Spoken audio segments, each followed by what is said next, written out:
بسم الله الرحمن الرحيم. السلام عليكم ورحمة الله وبركاته. سؤال: ما هي أكبر معوقات الثورة في مصر؟ الثورة تحصلش ليه؟ جواب: بسم الله الرحمن الرحيم. بسم الله الرحمن الرحيم.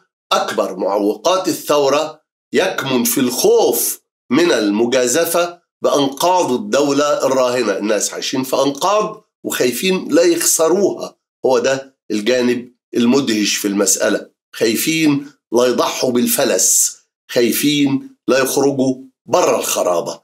الناس في مصر عايشين في وسط بقايا دولة وخايفين لو الثورة كنستها ما يلاقوش غيرها، خايفين على الفتافيت. اسأل أي حد فيهم: عندك أمل إن مرتبك يتحسن؟ عندك أمل إن الأسعار تقل؟ عندك أمل إن السلع الأساسية هتبقى متوفرة؟ عندك أمل إنك هتلاقي وظيفة لابنك؟ عندك أمل تفضل عايش في شقتك؟ عندك أمل إنك هتعرف تروح تحج؟ عندك أمل في إنك هتحرر المسجد الأقصى مثلا على سبيل الطموح العالي؟ الإجابة على كل هذه الأسئلة هي لأ، ومع ذلك فإنه متمسك بما هو فيه من خراب. الناس عايشين في بقايا دولة وخايفين لو الثورة كنستها ما يلاقوش غيرها، خايفين على الفتافيت. وعشان كده محدش بيسعى للثورة بجد إلا فيما ندر، اللي قاعد تحت حيطة سقفها واقع ونصها مهدود بيحاول يحسن وضعها شوية، من أول تثبيت الموجود لغاية إنه يتبني في الحيطة دي سطرين طوب أو يعمل جنبها حيطة تانية حتى لو أقصر منها، على أمل إنه يقدر بعد شوية يعليها ويبني فوق من الحيطتين دول سقف. وكده لو ده حصل هيعتبر نفسه عايش في دولة كبرى ويقول مصر العظمى على طول، ينطق يعني. واللي عنده كرسي ب3 رجلين وقرصة مكسورة بيحاول يشوف حتة أبلكاش يعملها قرصة أو كرتونة ناشفة شوية يبقى رضا برضو، ومفيش مانع يقول لك ده أنا شاريها بقرض، هنتبطر شاري الكرتونة الناشفة بقرض، يعني هيتبطر عليها، ويبقى العيال بقى يجيبوا رجل رابعة مكان رجل الكرسي اللي اتكسرت، سايب كمالة الكرسي للورثة وواقف فخور بنفسه لأنه محتفظ ب3 رجول من أعرق كرسي خرزان في التاريخ. عندنا بقايا مؤسسات وبقايا أشخاص وبقايا منظومة اجتماعية واقتصادية وأخلاقية نحلت ونسرت، منظومة مهربدة على الآخر وملوثة بالفساد من كل شكل، وكل أملنا إن احنا ناخدها فم في الترعة عشان تبقى مهربدة وفاسدة وفيها بالهرسية فوق البيعة. والنخبة اللي القطعان ماشية وراها من غير ما حد ينتخبها، يعني النخبة اللي محدش انتخبها والقطعان ماشيين وراها عبارة عن مجموعة من المتلبسين بجرائم، كلهم اتفضحوا واتمسكوا مسك يد بجرائم أدناها يهدر القيمة ويجعلهم لا يصلحون للثقة فيهم مرة أخرى. ومع ذلك برضو القطعان فضلت برضو ماشية ورا المجرم، يعني أدنا الجريمة وكرمنا المجرم. هو ده التناقض اللي انت لازم تتأمله. شوف كام مرة انت جرمت وأدنت ما ارتكبه فلان، وشوفك انت ازاي لغاية دلوقتي متمسك بيه زعيم ونخبة ومرجع، ولما بيقول بتقعد تسمع له. وشوف كام مرة القطعان قالوا انهم اتخدعوا وانضحك عليهم. شوف الإعلاميين اللي طلعوا يقولوا كدبنا عليكم وفضلوا مع ذلك يقدموا برامج والناس تتفرج عليهم، وبالتالي المعلن يعمل عندهم إعلانات والقنوات بتاعتهم تفضل مفتوحة. شوف الفنانين اللي طبلوا ورقصوا للفاسد والمستبد ولسه على قمة الإيرادات اللي بيدفعها الشعب. وشوف السياسيين اللي اشتغلوا للفاسد والمستبد كومبارسات ومحللين، تيوس مستعارة يعني، ولسه القطعان معتبراهم زعمة، مع ان كل دي مسائل مفروض ان الشرف فيها زي عود الكبريت ما يولعش غير مرة واحدة، بس القطعان صرفلهم فيها ولعات، مشترية الولعات على حسابها كمان.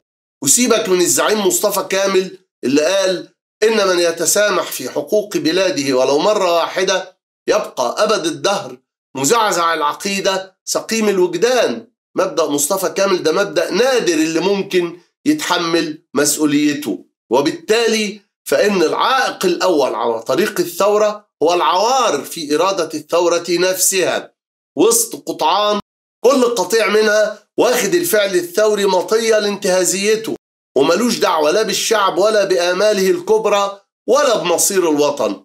كل هدفه إن الكبش بتاعه يسبق الكباش التانية يتقدم عليهم، وإن قطيعه يحصل على القدر الأكبر من ثمار الفساد والاستبداد. وفي الواقع مش ضد الفساد والاستبداد، هو عايز يلهط عائد الفساد والاستبداد لوحده، أو على الأقل ياخد أكبر قدر منه. ده الموضوع، ودول ما ينفعوش في حاجة خالص، كلهم زي بعض. ومفيش فرق بين القطيع اللي مرر إهدار استفتاء الدستور في مارس 2011 لما احنا طلعنا قلنا نعم والعسكر نفذوا نتيجة لا، والقطيع صدق إنها ما تفرقش. أمال إيه اللي يفرق لما إهدار إرادتك ما يفرقش؟ أنت قلت يمين وهم ساقوا شمال، وصدقت يا ابن العبيطة إن أنت كده هتوصل برضه، وما سألتش هتوصل فين لغاية ما لقيت نفسك مرمي في الزبالة. والنكتة الأكبر إن القطيع التاني اللي كان من أولها بايع إرادته وبايع البلد كلها للعسكر وبيسوق للا، لسه معترض على اللي قالوا نعم يا عبيط، ما نتيجة لا هي اللي اتنفذت ووصلتنا اللي احنا فيه ده، واللي انت كنت عايز تقوله هو لا، في الآخر العسكر نفذوا نتيجة لا، وانت لسه برضو شايف ان كانت نعم دي غلط، مع ان لا كانت هي اختيار العسكر اللي حطوه عشان يحكموا بإرادتهم المنفردة. وفي الوقت نفسه يقولوا للناس انتوا اللي اخترتوا إرادتنا، لما قلتوا لا وانتوا عارفين ان لا معناها اننا نحط اعلان دستوري بإرادتنا. انتوا اللي اخترتوا إرادتنا واحنا بننفذ رغبتكم، فمالكوش حق انكم تعترضوا. وقطيع لا هو القطيع اللي اتقال له هتلاقي الفلول جنبك في 30/6 فما تعترضش، لأن الثورة هتنطلق بالفلول. الثورة هتنطلق بالفلول يا أولاد المدلسين، يا أولاد المزورين، يا أولاد المهاطيل والمهابيل. الثورة هتنطلق بالفلول إزاي إلا إذا كانت هتنطلق بالفلول زي الصلاة اللي انتوا برضو بتقبلوا إنها تقام بالمشركين، وزي المجتمع الاشتراكي اللي انتوا وافقتوا على إنه يقودوا الإقطاعيين. ما هو ده التاريخ بيقول كده. ارجعوا كده لحوادث الخمسينيات والستينيات هتلاقيهم جابوا العمد والبهوات بتوع الإقطاع وعينوهم قيادات في الاتحاد الاشتراكي، والقطيع مشي وراهم برضه وما قالش لا، وهيفضل ماشي لحين امتلاك الإرادة الثورية التي لا تخشى المجازفة، بل لا ترضى إلا بها، لا تقبل إلا بأن تجازف. وامتلاك هذه الإرادة هو أكثر ما يرعب العسكر. احتمال، مجرد احتمال أن يمتلك الشعب هذه الإرادة هو أكثر ما يرعب السيسي ويرعب العسكر الآن. وهتلاقوا كل الكلاب، آية هذا الرعب إنكم هتلاقوا كل الكلاب والذباب شغالين دلوقتي على تخويف الناس من إزاحة الأنقاض، من التخلص من الأنقاض. يقول لك ما جايز تفرط في الكرسي أبو 3 رجول وما تلاقيش كرسي خالص بعد كده. ما هو أبو 3 رجول ده ما ينفعش إلا خازوق، يعني ما هوش كرسي من أساسه. فيعني لو أنت فرطت في الخازوق هتبقى نصفت نفسك برضو، وهتبقى أنقذت نفسك من إنك تقعد على خازوق، ما هتبقاش ضريت نفسك ولا حاجة. بيخوفوا الناس من إزاحة الأنقاض مع أنها هي السبيل الوحيد لإقامة البناء الجديد. العائق الثاني وليس الأخير على طريق الثورة هو عائق إحساس الشعب بالخذلان. الشعب الذي لا ينتمي لأي من القطعان، الشعب اللي مش عنصري واللي انخدع بأقرب قطيع من هذه القطعان المشار إليه. كل واحد خد أقرب قطيع كده اللي جنب منه وقام قال لك إيه، طب ما نشتغل معاه بقى، ما هو أنا مش لاقي قيادة، ما هو أنا ما عنديش رؤية. الشعب الناس الطيبين اللي هم قدموا أرواحهم وقدموا أموالهم وقدموا حرياتهم، قدموا فيما فات وما زالوا وسيقدمون فيما هو آت. هذا الشعب الذي لا ينتمي لأي من القطعان يشعر الآن بمنتهى الخذلان، لأنه رأى هذه القطعان التي وثق فيها والتي مشى وراء من سمتهم له نخبة، ثم رآها بعد ذلك بعينيه وهي تبيعه وتتاجر به وتتآمر عليه وتفرط في حقوقه، وبالتالي وقف حيران غير قادر على الفرز، ولسان حاله بيقول: وليس فيهم فتى مطيع فلعنة الله على الجميع.